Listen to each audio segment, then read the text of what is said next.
Floral formula लिखने के लिए बोटनी में हम कुछ सिंबल्स का यूज करते हैं और यहाँ पे उन्हीं सिंबल्स को दिखाया गया है। जैसे अगर फ्लावर ब्रैक्टिएट रहेगा तो उसके लिए बीआर सिंबल का यूज करेंगे। अगर बाइसेक्सुअल फ्लावर रहेंगे तो इस तरह का बाइसेक्सुअल सिंबल होता है। अगर यूनिसेक्सुअल मेल फ्लावर होगा तो इस तरह का सिंबल यूज करेंगे। अगर फीमेल फ्लावर होगा तो इस तरह का हम यूज करेंगे सिंबल का। एक्टिनोमॉर्फिक के लिए इस तरह से प्लस का सिंबल होता है। जाइगोमॉर्फिक के लिए परसेंटेज का सिंबल होता है। एपिकैलिक्स हमको सिर्फ और सिर्फ दिखेगा मालवेसी फैमिली के अंदर और उसके लिए इस तरह का सिंबल EPIK या EPI। अगर फ्यूज्ड है तो N का यूज करेंगे।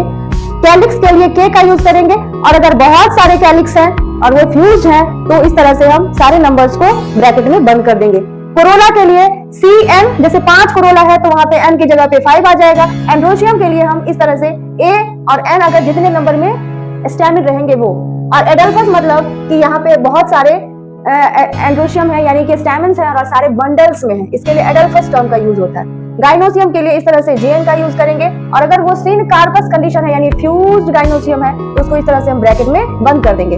हाइपोगाइनस का मतलब होता है सुपीरियर ओवरी, यानी सारे फ्लोरल जो वर्ल्स हैं वो सारे ओवरी के बिलो रहेंगे और ओवरी ऊपर रहेगा तो इस तरह का सिंबल का यूज करेंगे कि G के नीचे हम इस तरह से लाइन खींच दें। और अगर एपिगाइनस सिचुएशन है, फ्लावर एपिगाइनस है यानी ओवरी बिलो है, बाकी सारे फ्लोरल वर्ल्स ऊपर हैं तो इस तरह से हम उसके ऊपर लाइन ऐसे खींच देंगे इंफीरियर ओवरी के लिए। और पेरिगाइनस यानी कि हाफ इंफीरियर ओवरी यानी कि फ्लोरल